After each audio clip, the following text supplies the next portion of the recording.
Yashodanandana Vraja Janaranjana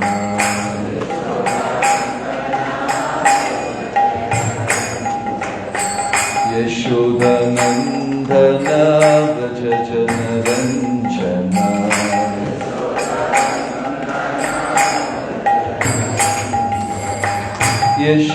Yashodanandana Vraja Janaranjana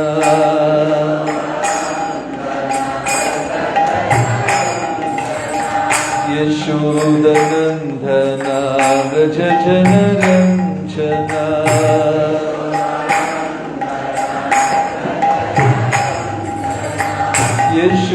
Yashodanandana Vraja Janaranjana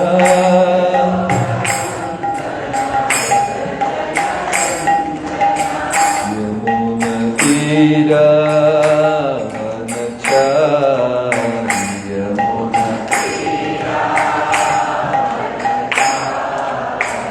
Yamuna Tira Vanachari Yamuna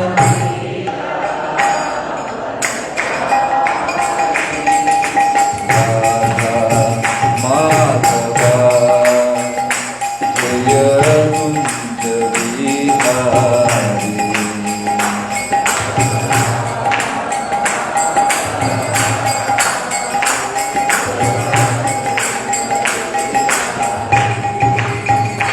Hare Krishna, Hare Krishna,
सरस्वतीं व्यासं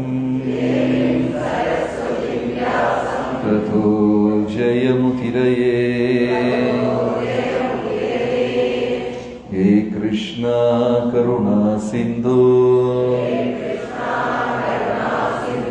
दीनबन्धु जगत्पते गोपेश गोपिका कान्ता राधाकान्त नमोऽस्तुते तप्तकाञ्चन गौराङ्गी राधे वृन्दावनेश्वरी वृषभानुसुते देवी प्रणमामि हरिप्रिये वाञ्छाकल्पतरुभ्यश्च कृपासिन्धुभ्य एव च पतितानां पावनेभ्यो वैष्णवेभ्यो नमो नमः। जय श्री कृष्ण चैतन्य प्रभो नित्यानंद श्री अद्वैत गदाधर श्रीवासदि गौरभक्तवृन्द। हरे कृष्णा कृष्ण कृष्ण हरे हरे हरे राम राम राम हरे हरे। ഹരേ കൃഷ്ണ. എല്ലാ ഭക്തജനങ്ങൾക്കും എൻ്റെ വിനീതമായ പ്രണാമം. കാഞ്ചീപുരത്തിലേക്ക് എല്ലാവർക്കും സ്വാഗതം. പുരാണങ്ങളിൽ ഈ സ്ഥലം വളരെ വിശേഷപ്പെട്ട ഒരു സ്ഥലമായിട്ടാണ് വിവരിക്കുന്നത്. അതിൻ്റെ എക്കോ ഫുള്ളും കുറയ്ക്കും. എക്കോ കുറച്ചതാണ്.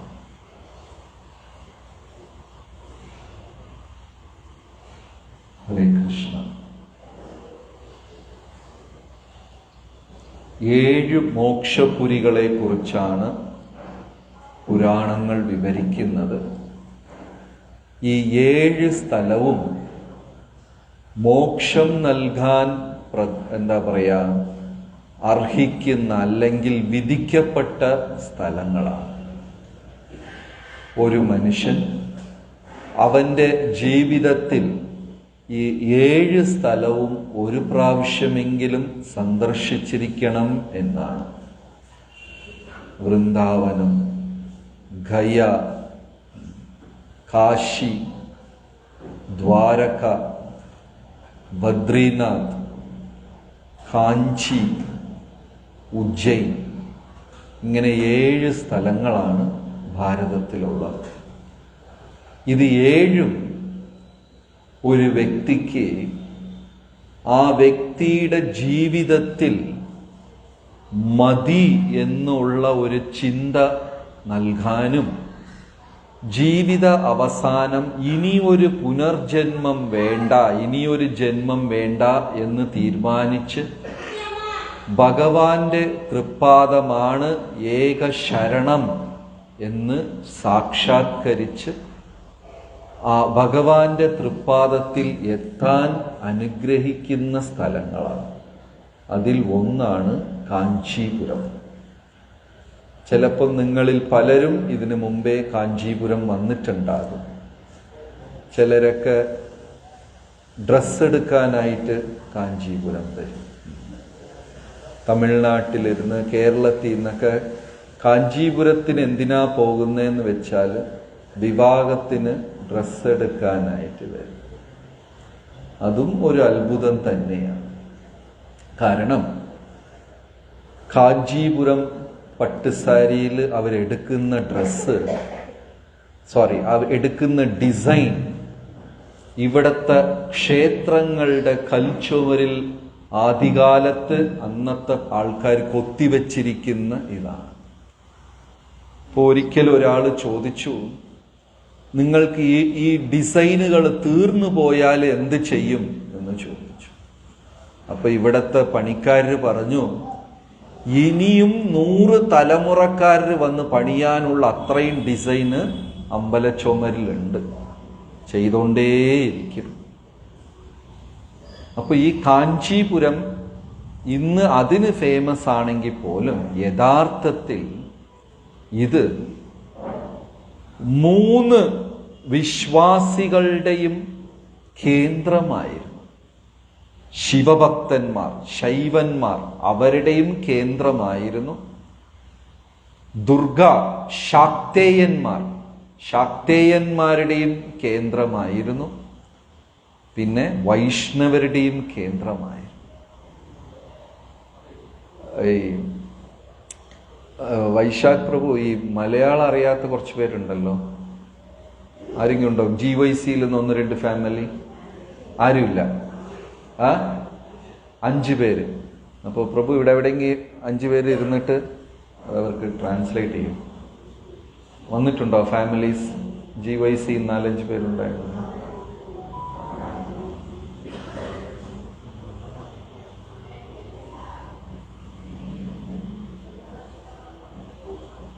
സോ പ്രഭു അങ്ങനെ പാരലലി ട്രാൻസ്ലേറ്റ് ചെയ്ത. എവിടെ നിർത്തി?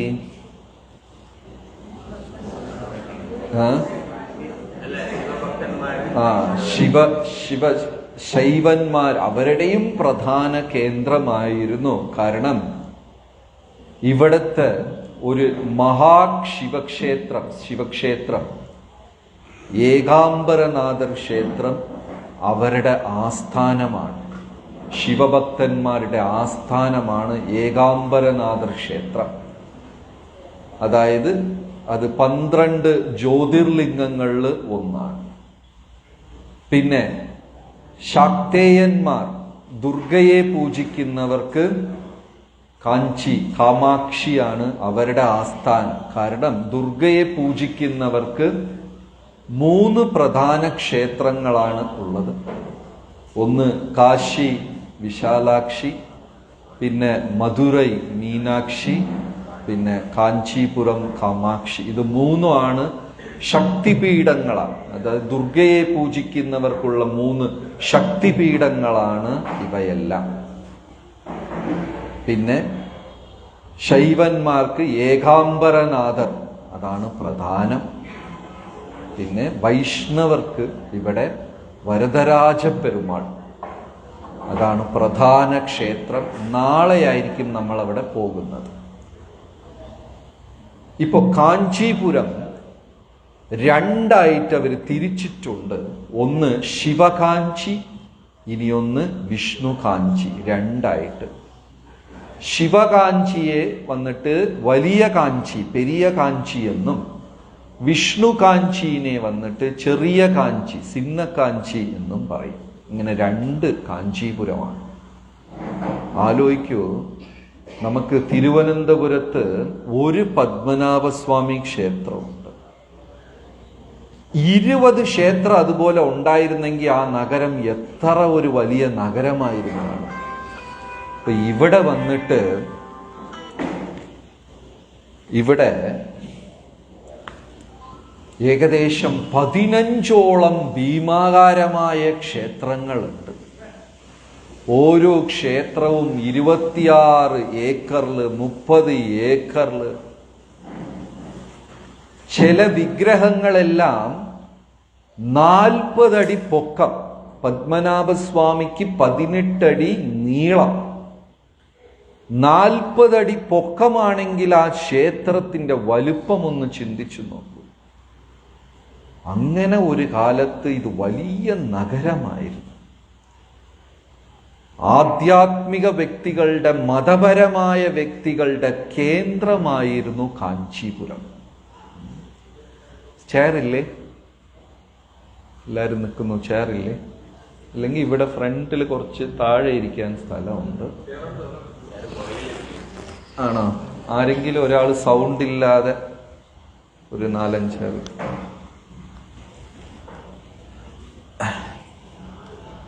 അപ്പൊ കാഞ്ചീപുരത്തില് ഒരാള് വന്നു കഴിഞ്ഞാൽ അദ്ദേഹത്തിന് മോക്ഷപ്രാപ്തി ഉറപ്പാണ്. അപ്പൊ നമ്മളിവിടെ 2 ദിവസം നമ്മളിവിടെ ഉണ്ട്. ഇന്ന് ശിവകാഞ്ചി പ്രദേശത്തിലുള്ള ക്ഷേത്രങ്ങളെല്ലാം നമ്മൾ ഇന്ന് യാത്ര ചെയ്യും. നാളെ വിഷ്ണുകാഞ്ചി പ്രദേശത്തുള്ള ക്ഷേത്രങ്ങളിലേക്കെല്ലാം നമ്മൾ പോകും. ഇന്ന് നമ്മൾ പോകുന്നത് രാവിലെ ഈ ശിവകാഞ്ചി പ്രദേശമാണ്. എല്ലാം ഇപ്പൊ നമ്മൾ ഇരിക്കുന്ന സ്ഥലത്ത് നിന്ന് ഒരമ്പലം 300 മീറ്റർ, ഒരമ്പലം 700 മീറ്റർ, ഒരമ്പലം 800 മീറ്റർ, ഇങ്ങനെയൊക്കെ 1/2 കിലോമീറ്റർ പരിധിയിലാണ്. ഇവിടെ ഇപ്പോൾ വലിയ ഉത്സവം നടക്കുന്നത് കൊണ്ട് പല സ്ഥലത്തും വണ്ടി സൗകര്യമില്ല. അപ്പൊ നമ്മൾ നടന്നാണ് പോകുന്നത്. നടക്കാൻ ബുദ്ധിമുട്ടുള്ളവർക്ക്, ചെറിയ ചെറിയ ദൂരമാണ്, നടക്കാൻ ബുദ്ധിമുട്ടുള്ളവർക്ക് കിട്ടുന്ന റിക്ഷ എടുത്ത് അവിടെ ഡ്രോപ്പ് ചെയ്യാൻ പറഞ്ഞാൽ മതി. കാരണം റിക്ഷയും ചില ഭാഗത്ത് ഇങ്ങനെ ബാരിക്കേഡ് വെച്ചൊക്കെയാണ് പോകുന്നത്. അപ്പൊ ഇന്ന് നമ്മൾ രാവിലെ ഫസ്റ്റ് ഉലകളന്ത പെരുമാൾ, അതാണ് ഫസ്റ്റ് ക്ഷേത്രം. രണ്ടാമത്തത് കാമാക്ഷി ക്ഷേത്രം, മൂന്നാമത്തത് ഏകാംബരനാഥർ ക്ഷേത്രം, നാലാമത്തത് പാണ്ഡവദൂത പെരുമാൾ ക്ഷേത്രം. ഈ 4 ക്ഷേത്രത്തിലാണ് രാവിലെ പോകുന്നത്. ഇതേ ഓർഡറിലാണ് നമ്മൾ പോകുന്നത്. മാർക്കറ്റിന്റെ ഇടയിൽ കൂടെ പോകുന്നതുകൊണ്ട് അഥവാ ചിലപ്പം വഴി തെറ്റിക്കഴിഞ്ഞാൽ നിങ്ങൾക്ക് ആ സ്ഥലത്ത് വരാൻ പറ്റും. അപ്പോ 2 കാര്യമാണ് നമ്മൾ ഈ യാത്രയിൽ കൂടെ മനസ്സിലാക്കേണ്ടത്. ഒന്ന് ഭഗവാനും ഭഗവത് ലീലകളും, രണ്ടാമത്തത് രാമാനുജാചാര്യരുടെ മഹിമ. ഇത് രണ്ടും മനസ്സിലാക്കാനാണ് നമ്മൾ ഈ യാത്രയിൽ വന്നിരിക്കുന്നത്. എന്തൊക്കെയാ 2 കാര്യങ്ങള്? ഒന്ന് ഭഗവാന്റെ ലീലകൾ നടന്നത്, രണ്ടാമത്തത് രാമാനുജാചാര്യർ. കാരണം നമ്മളെല്ലാവരും നാമം ജപിക്കുന്നവരാണ്. നമ്മളിൽ പലർ ദീക്ഷ സ്വീകരിച്ചവരാണ്. ഇനി ചിലർ ഭാവിയിൽ ദീക്ഷ സ്വീകരിച്ച് ഗുരുവിനെ സ്വീകരിക്കുന്നവരാണ്. അപ്പോൾ ഒരു ഗുരു ശിഷ്യ ബന്ധം എന്താണ് എന്നുള്ളതും നമ്മളിവിടെ മനസ്സിലാക്കണം. കാരണം ഒരുപാട് വർഷം രാമാനുജാചാര്യർ കാഞ്ചീപുരത്തിലുണ്ടായിരുന്നു. അദ്ദേഹം ഗുരുവിനെ സ്വീകരിച്ചത്, അദ്ദേഹത്തിന് 5 ഗുരുക്കന്മാരാ. പക്ഷെ കലികാലത്തിൽ അത് വർജിച്ചിരിക്കുകയാണ്. ഒരു ശിഷ്യന് ഒരു ദീക്ഷാഗുരു വേണം, അനേകം ശിക്ഷാഗുരുക്കന്മാരാകാം. എന്താണ് ഈ ശിക്ഷാഗുരുവും ദീക്ഷാഗുരുവും തമ്മിലുള്ള വ്യത്യാസം? ദീക്ഷാഗുരു എന്ന് പറഞ്ഞാൽ ദീക്ഷ തന്ന, മന്ത്രദീക്ഷ തന്ന ഗുരു. ശിക്ഷാഗുരു എന്ന് വെച്ചാൽ നമ്മളെക്കാളും ആത്മീകമായി ഉയർന്നവർ, ഒരു പരിധിവരെ കാമക്രോധാദികളെ നിയന്ത്രിച്ചവർ, നമ്മളെ ആത്മീകമായി ഉപദേശം തന്ന് നയിക്കാൻ കഴിവുള്ളവർ, അവരാണ് ആര്? ശിക്ഷാഗുരു. മന്ത്രദീക്ഷ തരുന്നത് ദീക്ഷാഗുരു. ആധ്യാത്മികമായി മാർഗനിർദ്ദേശം തന്ന് നമ്മളെ നയിക്കാൻ കഴിവുള്ളവർ ശിക്ഷാഗുരു. ശിക്ഷാഗുരുക്കന്മാർ എത്ര വേണമെങ്കിലും ആവാം. കാരണം എല്ലാവരിടത്തിരുന്ന് നമുക്ക് ഉപദേശം സ്വീകരിക്കാം. ദീക്ഷാഗുരു ഒരാളെ ഉണ്ടാവുള്ളൂ.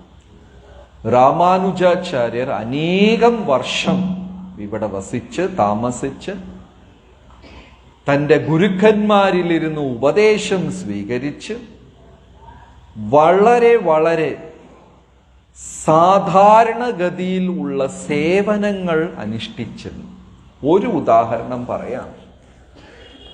രാമാനുജാചാര്യർ ദിവസവും 3.5 കിലോമീറ്റർ നടന്നു ചെന്ന് കിണറ്റിലിരുന്ന് വരദരാജ പെരുമാളിന് അഭിഷേകത്തിന് വെള്ളം കൊണ്ടുവരുവാൻ ഇവിടെ ഉണ്ടായിരുന്ന കാലം 10-13 വർഷം ഉണ്ടായിരുന്നു.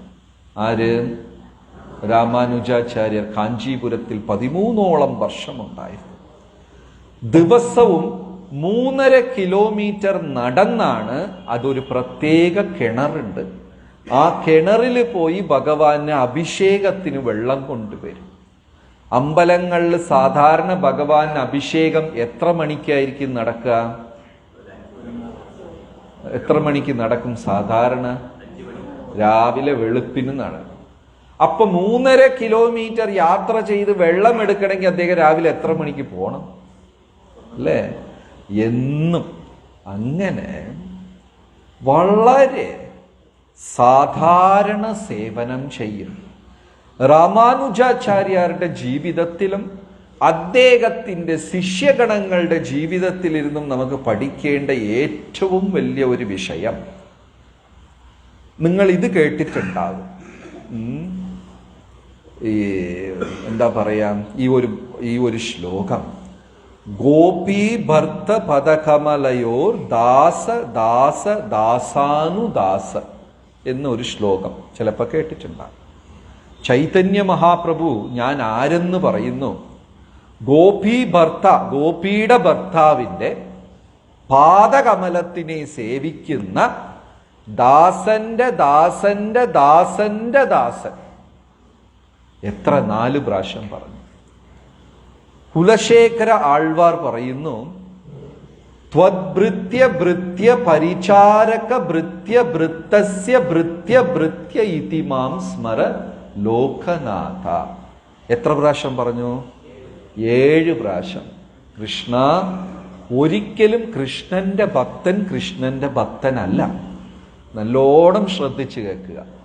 കൃഷ്ണഭക്തന്മാരാരും കൃഷ്ണഭക്തരല്ല. കൃഷ്ണഭക്തന്റെ ഭക്തന്റെ ഭക്തന്റെ ഭക്തന്റെ ഭക്തന്റെ ഭക്തന്റെ ഭക്തനാണ് ആര്? യഥാർത്ഥ കൃഷ്ണ.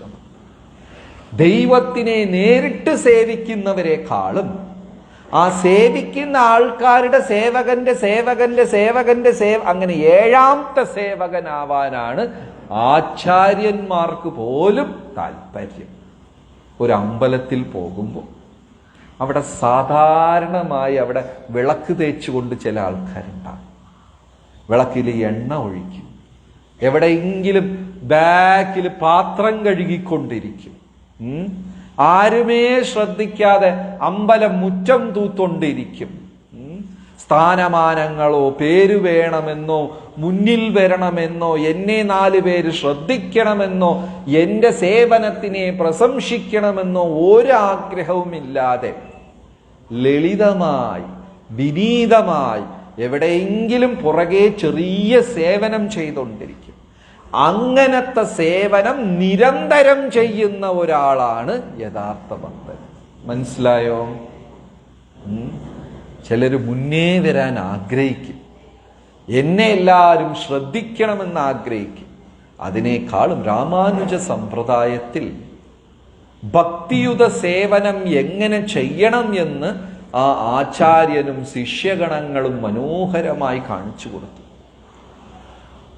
രാമാനുജാചാര്യർ ഒരു ദിവസം 3.5 കിലോമീറ്റർ യാത്ര ചെയ്ത് കിണറിലിരുന്ന് വെള്ളം കോരിക്കൊണ്ട് അവിടെ വരും. ഈ നാട്ടില് മഹാഭക്തന്മാർ താമസിച്ചിരുന്ന സ്ഥലമായതല്ല. വലിയ വലിയ ഭക്തന്മാർ, രാമാനുജാരുടെ വലിയ ശിഷ്യന്മാർ. കാഞ്ചി പൂർണ്ണ ഒരാൾ, അദ്ദേഹത്തിന്റെ തമിഴ് പേര് കാഞ്ചി നമ്പി, കാഞ്ചി പൂർണ്ണ. പിന്നെ ഇനിയൊരു മഹാഭക്തൻ മഹാപൂർണ, പെരിയ നമ്പി മഹാപൂർണ. കൂറത്താഴ്വാർ കൂരേശൻ, രാമാനുജാചാര്യ, ഇങ്ങനെ പരമഭക്തന്മാർ താമസിച്ച സ്ഥലമാണ്. അവരുടെ ചരിത്രം മനസ്സിലാക്കേണ്ടത് നമുക്ക് വളരെ അത്യാവശ്യം, വളരെ അത്യാവശ്യം. അതായത് ഈ നാമജപം കൊണ്ട് മാത്രം, നാമത്തിൽ വിശ്വാസം കൊണ്ട് മാത്രം ഇവിടത്തെ രാജാവിൻ്റെ മകളിന് ഭ്രാന്ത് പിടിച്ചു. രാമാനുജാചാര്യർ നാമത്തിന്റെ ബലത്തില് ആ ഭ്രാന്തിനെ മാറ്റി. ഓരോ ലീലകളും നമ്മൾ ഇനി ഓരോ പോകുന്ന സ്ഥലത്ത് കൂടുതൽ വിവരിക്കാൻ ശ്രമിക്കാം. ഇപ്പൊ 2 കാര്യങ്ങളാണ് നമ്മൾ ഇവിടെ ഗ്രഹിക്കേണ്ടത്. എന്തൊക്കെയാണ്? ഒന്ന് ഭഗവാന്റെ ലീലകളും, രണ്ടാമത്തത് രാമാനുജാചാര്യരുടെയും ശിഷ്യഗണങ്ങളുടെയും ഭക്തി. കാരണം നമ്മുടെ സേവനങ്ങളില്, നമ്മുടെ ആധ്യാത്മിക ജീവിതത്തില് പരാതികളും പിന്നെ അഹങ്കാരവും ഉണ്ടോ ഇല്ലേ? ഇപ്പൊ നമ്മുടെ ജീവിതത്തിൽ അഹങ്കാരവും പരാതികളും ഉണ്ടോ? എല്ലാവർക്കും അഹങ്കാരമുണ്ട്. അതിലും ഭാരതത്തിൽ വച്ച് തന്നെ നമ്മളെ ജീവിത അനുഭവത്തിൽ മനസ്സിലാക്കിയത്, ഏത് സംസ്ഥാനത്തിലുള്ളവർക്കാണ് അഹങ്കാരം കൂടുതൽ? ഏത് സ്റ്റേറ്റിലാണ് ഉള്ളവർക്ക് അഹങ്കാരം കൂടുതൽ? കേരളത്തിലുള്ളവർ. അപ്പോ പരാതി, രാമാനുജാചാര്യ സമ്പ്രദായത്തിലുള്ള ഭക്തജനങ്ങൾക്ക് പരാതിയേ. ഒരു ഭക്തൻ ഏത് അവസ്ഥയും ഏത് സാഹചര്യവും വിനീതമായി സ്വീകരിക്കും. രാമാനുജാചാര്യരെ കാണാനായിട്ട് ഒരു വയസ്സായ ബ്രാഹ്മണ ശ്രേഷ്ഠൻ വന്നു. അദ്ദേഹം വയസ്സായ ബ്രാഹ്മണ ശ്രേഷ്ഠൻ രാമാനുജാചാര്യരുടെ പാദത്തിൽ വീണിട്ട് പറഞ്ഞു, എന്നെ അങ്ങയുടെ ശിഷ്യനായി സ്വീകരിക്കണം. അപ്പൊ രാമാനുജാചാര്യർ നോക്കിയപ്പോ നല്ല പ്രായമുള്ള നല്ല പണ്ഡിതൻ, അദ്ദേഹത്തിന് എങ്ങനെയാ തൻ്റെ സ്വന്തം ശിഷ്യനാക്കുക? അപ്പൊ അദ്ദേഹം പറഞ്ഞു, ഇല്ല, പറ്റത്തില്ല എന്ന് പറഞ്ഞു. അപ്പൊ ആ ബ്രാഹ്മണന് വിഷമം വന്നു. എന്നെ അങ്ങ് ശിഷ്യനായി സ്വീകരിക്കുന്നില്ലേ, എന്റെ ജീവിതത്തിന്റെ അർത്ഥമില്ലാതായി പോകും. അതായത് ആധ്യാത്മിക ജീവിതത്തിൽ താല്പര്യമുള്ളവരെല്ലാം ശരീരത്തിലിരുന്ന് പ്രാണൻ പോകുന്നതിന് മുമ്പേ ഒരു പരമ്പരയിൽ, ഒരു സമ്പ്രദായത്തിൽ വന്ന ശരിയായ ആധ്യാത്മിക ഗുരുവിലിരുന്ന് എന്ത് സ്വീകരിക്കണം? ദീക്ഷ സ്വീകരിക്കണം. എങ്ങനെയാണോ അച്ഛനമ്മ ഇല്ല എന്ന് പറയുമ്പോൾ ഒരു കുട്ടി അനാഥയാകുന്നത്, അതുപോലെ ആധ്യാത്മിക ഗുരു ഇല്ലെങ്കിൽ ആ ഭക്തൻ ആരാണ്? അനാഥനാണ്. വൈകുണ്ഠത്തിന്റെ വാതിൽ വരെ ആ ഭക്തന് എത്താൻ പറ്റും.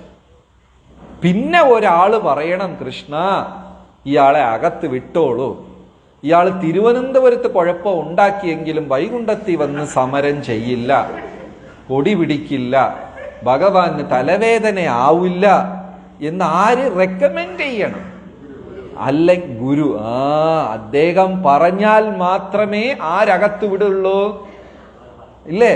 ഭഗവാൻ അകത്ത് വിടുള്ളൂ. കാരണം ഒരു വീട്ടിൽ പോലും പ്രശ്നമില്ലാതെ ജീവിക്കാൻ അറിയാത്ത ആൾക്കാരാ നമ്മൾ. ഇവിടെ കൂടിയിരിക്കുന്ന സജ്ജനങ്ങളിൽ എത്ര പേരുടെ വീട്ടിൽ വഴക്കുണ്ടാകാറുണ്ട്? എല്ലാരെ വീട്ടിലും വഴക്കുണ്ടാകാം. ചിലപ്പോൾ പറയാൻ പറ്റില്ല, ഇന്നലെ വന്നിട്ട് തന്നെ രാത്രി മുറിയിൽ വഴക്കുണ്ടാക്കിയിട്ടുണ്ടാകും, നമുക്കറിയില്ല. ഒരു ദിവസം അങ്ങനെ ഉള്ളവരാരെങ്കിലും ഉണ്ടോ? 2-3 പേര് കൈ ഉയർത്തി ഇറക്കി. അപ്പോ നമ്മളെ എല്ലാം കൊണ്ടുപോയി വൈകുണ്ഠത്തിൽ വെച്ച് അവിടത്തെ അവസ്ഥ ആലോചിച്ച് നോക്കൂ. ഭഗവാൻ സൃഷ്ടിച്ച വൈകുണ്ഠത്തിനെ നമ്മൾ കേരളമാക്കി മാറ്റി തീർക്കും. അപ്പൊ ആര് റെക്കമെൻഡ് ചെയ്യണം? ഒരു ഗുരു. വാതിൽ വരെ നമുക്ക് എത്താൻ സാധിക്കും. പിന്നെ യസ്യ പ്രസാദാത് ഭഗവത് പ്രസാദോ, ഗുരുദേവന്റെ അനുഗ്രഹം ഉണ്ടെങ്കിലേ ഭഗവന്റെ അനുഗ്രഹം ഉണ്ടാവുകയുള്ളൂ. അപ്പോ ഈ വയസ്സായ ബ്രാഹ്മണൻ പറഞ്ഞു, എനിക്ക് മന്ത്രദീക്ഷ വേണം. അപ്പോ രാമാനുജാചാര്യർ പറഞ്ഞു, പറ്റില്ല. അദ്ദേഹത്തിന് വിഷമമായി.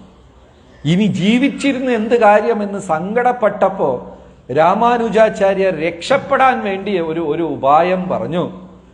ഞാൻ ദിവസവും കാവേരിയിൽ കുളിക്കാനായിട്ട് ഈ വഴിക്കാ പോകുന്നത്. അപ്പൊ അങ്ങ് ദിവസവും ഉച്ചയ്ക്ക് വരണം. ഞാൻ അങ്ങയുടെ പാദത്തിൽ വീണ് വണങ്ങും, പാദപൂജ ചെയ്യും. അനുവദിക്കുമെങ്കിൽ ഞാൻ ദീക്ഷ തരാം. അപ്പൊ രാമാനുജാചാര്യർ ഉള്ളിൽ വിചാരിച്ചു, അപ്പൊ എന്നും ഇദ്ദേഹത്തിന്റെ പാദം പൂജ ചെയ്താല് സ്വാഭാവികമായിട്ടും അദ്ദേഹം എൻ്റെ ഗുരുവായി മാറുമല്ലോ. പിന്നെ ഞാൻ പേരിന് മന്ത്രോപദേശം കൊടുക്കാം. ഇങ്ങനെ ഒരു സൂത്രപ്പണി ചെയ്തിട്ട് എന്നും വരാൻ പറഞ്ഞു. ഇദ്ദേഹം പതിവ് പോലെ കാവേരിയിൽ കുളിക്കാൻ പോകും. ഈ ബ്രാഹ്മണൻ അവിടെ വന്ന് നിൽക്കും. ഇദ്ദേഹം പാദപൂജ ചെയ്യും, കുളിക്കാൻ പോകും. പിന്നെ ഒരു ദിവസം ഇദ്ദേഹം 2 ആഴ്ചത്തേക്ക് വേറെ ഒരു നാട്ടിൽ പോയി. ഈ ബ്രാഹ്മണന്റെ അടുത്ത് പറയാൻ വിട്ടുപോയി. ഞാൻ 2 ആഴ്ച സ്ഥലത്ത് കാണില്ല എന്ന് പറയാൻ വിട്ടുപോയി. ആര്? രാമാനുജാചാര്യർ പറയാൻ വിട്ടുപോയി. 2 ആഴ്ച കഴിഞ്ഞ് തിരിച്ചു വന്ന് നോക്കുന്നു, ആ കാവേരി തീരത്ത് തന്നെ ആ ബ്രാഹ്മണൻ കാത്തിരിക്കുക. അദ്ദേഹത്തിന് വളരെ വിഷമം തോന്നി. അയ്യോ, മണ്ടത്തരമായല്ലോ, പറയാതെ ഞാൻ പോയല്ലോ, എന്തിനാ അങ്ങ് ഇവിടെ കാത്തിരിക്കുന്നത്? അപ്പൊ ആ ബ്രാഹ്മണൻ, എനിക്കറിയില്ലല്ലോ എൻ്റെ ഗുരു എപ്പോ വരുമെന്ന്, അതുകൊണ്ട് ഞാൻ ഇവിടെ തന്നെ കാത്തിരിക്കുക. രാമാനുജാചാര്യർ ആ ബ്രാഹ്മണനെ സേവിക്കാൻ ശ്രമിച്ചു. ബ്രാഹ്മണൻ ആരെയാ സേവിക്കുന്നത്? രാമാനുജാചാര്യർ. അത്ര എളുപ്പത്തിലൊന്നും ഗുരുവിനെ ലഭിക്കത്തില്ല, ഗുരുവിനെ കിട്ടത്തില്ല. രാമാനുജാചാര്യർ തന്നെ തിരുക്കോഷ്ടിയൂർ നമ്പി എന്ന് പറയുന്ന അദ്ദേഹത്തിന്റെ ഒരു ശിക്ഷാ ഗുരുവിന്റെ വീട്ടിലേക്ക് 1 വർഷം പോവുമായിരുന്നു. എനിക്ക് ഉപദേശം തരൂ, ഉപദേശം തരൂ, 1 വർഷം. തിരുക്കോഷ്ടിയൂർ നമ്പി രാമാനുജാചാര്യരുടെ അടുത്ത് പറയും, നാളെ വാ, ഞാൻ ഭഗവാന്റെ അടുത്ത് ചോദിക്കട്ടെ, നിന്നെ ശിഷ്യനായിട്ട് എടുക്കണോ വേണ്ടെന്ന്. ഭാഗ്യം, നമ്മൾ പോയപ്പോ ഗുരു അങ്ങനെ ചോദിച്ചില്ല. ചോദിച്ചിരുന്നെങ്കിൽ കൃഷ്ണൻ പറഞ്ഞതിന് ഉറപ്പായിട്ട് ഇവരെ ഒന്നും എടുക്കണ്ട. എന്നും പറയും നാളെ വാ, നാളെ വാ. 1 കൊല്ലം. അവസാനം ഉപദേശം തന്നു. എന്താ ഉപദേശം? ഓം നമോ നാരായണ. ഇത്രയേ ഉള്ളൂ ഈ മന്ത്രം. ഓം നമോ നാരായണായ എന്ന മന്ത്രം രാമാനുജാചാര്യർക്ക് തിരുക്കോഷ്ടിയൂർ നമ്പിയുടെ കയ്യിലിരുന്ന് 1 കൊല്ലം കഴിഞ്ഞാ കിട്ടിയത്. ആധ്യാത്മികം എന്ന് പറയുന്നത് അത്ര എളുപ്പമല്ല. പക്ഷേ ഇത് ഒരു മഹാനിധിയാണ്. ഗുരു ശിഷ്യ ബന്ധം. കാരണം രാമാനുജാചാര്യരെ കുറിച്ച് മനസ്സിലാക്കാനും ഇത് ഭഗവാന്റെ മഹിമകൾ മനസ്സിലാക്കാനും നമ്മൾ ഇവിടെ വന്നു. നമ്മൾ ആദ്യം പോകുന്നത് ഉലകളന്ത പെരുമാൾ. പക്ഷേ ദൗർഭാഗ്യം, മെയിൻ ശ്രീകോവിലിൽ പണി നടക്കുന്നത് കൊണ്ട് അവര് നമ്മളെ അകത്ത് വിടത്തില്ല. മറ്റതെല്ലാം കാണാം, മെയിൻ ശ്രീകോവിൽ കാണാൻ സാധിക്കില്ല. ആ വിഗ്രഹം 40 അടി ഉയരമാണ്. എത്ര ഹൈറ്റാണ്? 40 അടി. നമ്മൾ ശ്രീകോവിലിൽ കയറിക്കഴിഞ്ഞാൽ ഒരു കാല് മാത്രമേ കാണൂ. പിന്നെ ഇങ്ങനെ കുനിഞ്ഞു നോക്കിയാലേ കാണുള്ളൂ. പക്ഷെ അകത്ത് വിടൂല്ല. ഇനിയൊരു സമയത്താവാം. വാമനമൂർത്തി, ഉലകളന്തം, ഈ ഭൂമി അളന്നത് ആരാ? വാമനമൂർത്തി. 1 കാലിൽ നിൽക്കുന്നു. ഇനിയൊരു കാല് റൈറ്റ് ആംഗിളിൽ ഇങ്ങനെ ആകാശത്ത് തൂക്കി പിടിച്ചിട്ട് അതിന്റെ പെരുവിരല് നമ്മളിൽ പലർക്ക് ഇരുന്നിട്ട് പോലും കാല് തൊടാൻ പറ്റൂല. വാമനമൂർത്തി 1 കാലിൽ നിന്ന് ഇനിയൊരു കാല് തൂക്കി പിടിച്ച് അതിന്റെ പെരുവിരൽ പിടിച്ചിട്ട് ഇനിയൊരു കൈ ഇപ്പുറത്ത് കാണിച്ചിട്ട് മഹാബലിയുടെ അടുത്ത് 2 ആയുള്ളൂ, 3ാമത്തത് എവിടെ എന്ന് ചോദിക്കാൻ. ഒരു കൈ ഇങ്ങനെ 2 വെച്ചിരിക്കും. എത്ര സ്റ്റെപ്പായി?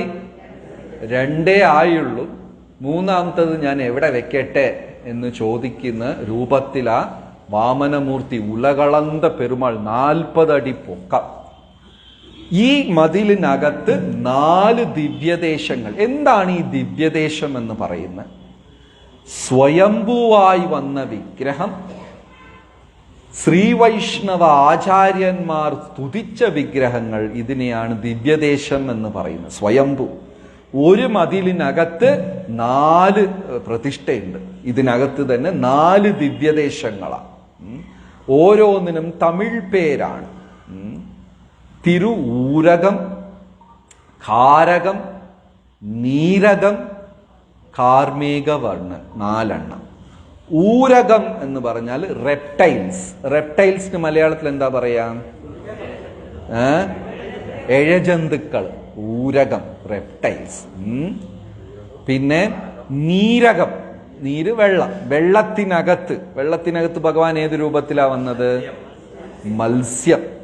കാരകം, കാരണഭൂതൻ, എല്ലാത്തിനും കാരണം. പിന്നെ കാർമേക വർണ്ണൻ, അത് മലയാളത്തിലും അങ്ങനെ പറയാറുണ്ട്. ഇങ്ങനെ 4 കാരണം. ഒന്ന് അനന്തൻ, ഊരകം എന്ന് പറയുന്നത് റെപ്റ്റൈൽ, ഇഴജന്തുക്കൾ. ആരാണ്? അനന്തൻ. അനന്തന്റെ പ്രതിഷ്ഠയാണ് അവിടെ പ്രധാനമായി. ഇങ്ങനെ 4 ദിവ്യദേശമുണ്ട്. നമുക്ക് അവിടെ തന്നെ അകത്ത് എവിടെയെങ്കിലും ഒരു സ്ഥലം, 4 സ്ഥലമുണ്ട്, 4 ദിവ്യദേശം ഈ മതിലിനകത്ത്. ഉലകളന്ത പെരുമാളിന്റെ അകത്ത് 4 ദിവ്യദേശം. ഊരകം, നീരകം, കാരകം, കാർമേക വർണ്ണൻ, 4 നമുക്ക് നോക്കാം. പണി നടക്കുന്നത് കൊണ്ട് എന്തെല്ലാം കാണാൻ പറ്റുമോ കാണാം.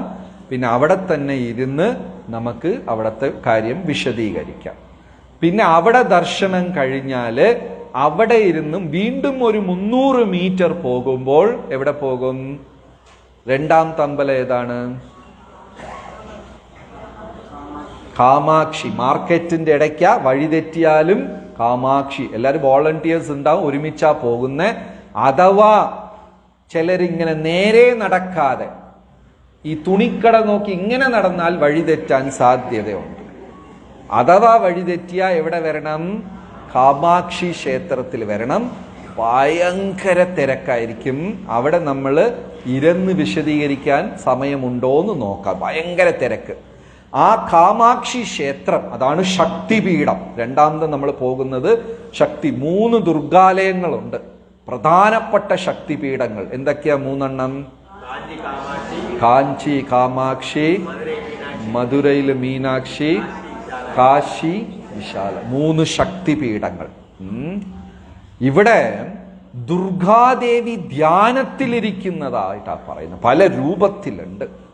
അവിടെ പോയി ചോദിച്ചാല് നിങ്ങൾക്ക് പണം കിട്ടും, ആരോഗ്യം കിട്ടും, ഭാര്യയ്ക്ക് ഭർത്താവിനെ കിട്ടും, ഭർത്താവിന് ഭാര്യയെ കിട്ടും, മക്കളെ കിട്ടും, ഭൂമി കിട്ടും, എല്ലാം കിട്ടും. മോക്ഷം കിട്ടൂല. എന്ത് കിട്ടൂല? മോക്ഷം കിട്ടൂല. അവിടെ പാർവതി ദേവി ഭഗവാനെ ധ്യാനിച്ചുകൊണ്ടിരിക്കുക. കാരണം ശിവൻ കെട്ടൂല്ലെന്ന് പറഞ്ഞപ്പോ കല്യാണം റെഡിയാക്കി കൊടുത്തത് ആരാണ്? മനസ്സിലായോ? പാർവതിയെ ആര് കല്യാണം കഴിക്കില്ല? ശിവൻ ഉപേക്ഷിച്ചു. പറ്റൂല, കുറേയായി പറ്റൂല. ആ വിവാഹം നടത്തിക്കൊടുത്തത് ഭഗവാൻ. അതുകൊണ്ട് അവിടെ ഭഗവാനെ പാർവതി ധ്യാനിക്കുന്നു, ഭഗവാനെ സ്തുതിക്കുന്നു. ആ ഭഗവാന്റെ സ്തുതിയെ ഭഗവാൻ ഒളിച്ചിരുന്ന് കേൾക്കുന്നു. അതുകൊണ്ട് തിരുക്കൾവൻ, അതിനകത്തൊരു ദിവ്യദേശമുണ്ട്. ഓർമ്മയുണ്ടോ? ഫസ്റ്റ് നമ്മൾ എവിടെ പോകുന്നു? ഉലകളന്ത പെരുമാൾ. അവിടെ മൊത്തം എത്ര ദിവ്യദേശമാണ്? അത് കഴിഞ്ഞ് എവിടെ പോകുന്നു? കാമാക്ഷി. കാമാക്ഷി ക്ഷേത്രത്തിനകത്ത് ഒരു ദിവ്യദേശം, തിരുക്കൾവൻ. കള്ളൻ ഒളിച്ചിരുന്ന് കേൾക്കുന്ന കൊണ്ട്. ഇനി ഞാൻ എല്ലാം പറഞ്ഞാൽ മറന്നുപോകും. നമുക്ക് ഇത് തൽക്കാലം കണ്ട് ബാക്കി അവിടെ ഇരുന്ന് നമുക്ക് വിശദീകരിക്കാം. അപ്പോൾ രാവിലെ ബ്രേക്ക്ഫാസ്റ്റും കഴിഞ്ഞിട്ട് നമുക്ക് നടക്കാം. ഫസ്റ്റ് അമ്പലം വെറും 300 മീറ്ററേ ഉള്ളൂ. നടക്കാം. അഥവാ നടക്കാൻ ബുദ്ധിമുട്ട്. കൃഷ്ണാനന്ദ പ്രഭു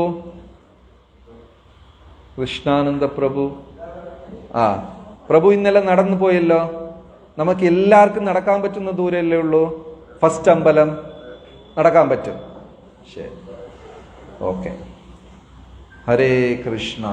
ശ്രീ ശ്രീ വരദരാജ ഭഗവാൻ കീ, രാമാനുജാചാര്യ കീ, ശ്രീല പ്രഭുപാദ് കീ. ഹരേ കൃഷ്ണ. പിന്നെ നമ്മൾ എല്ലാ സ്ഥലത്തും നാമജപം. ഇന്നും നാളെയും നമ്മുടെ കൂട്ടത്തിലുള്ള എല്ലാ ഭക്തരും എത്ര മാല കുറഞ്ഞത് ജപിക്കണം? 16 മാല. എല്ലാവർക്കും സാധിക്കുമോ? ഇന്നും നാളെയും? ഓക്കെ. ഹരേ കൃഷ്ണ. ബ്രേക്ക്ഫാസ്റ്റ് എവിടെ? പിക്ചർ ഫോട്ടോ എടുക്ക. ഇപ്പൊ ക്രൗഡായിട്ടുള്ളത്. ബ്രേക്ക്ഫാസ്റ്റ് റെഡിയാ? ഓക്കെ. ഹരേ കൃഷ്ണ. അപ്പോ നമ്മൾ ബ്രേക്ക്ഫാസ്റ്റ് കഴിക്കുന്നു. ഇപ്പൊ സമയം എത്രയായി? 7:45. ഒരു 8:15 എല്ലാവർക്കും ഇറങ്ങാൻ പറ്റുമോ? ഇല്ല, 8:30 ആക്കണോ? 8:15 8:30? 8:15. 8:15 എല്ലാവരും ഇവിടെ കൂടുക, നമുക്ക് ഒരുമിച്ച് പോകാം. ഹരേ കൃഷ്ണ.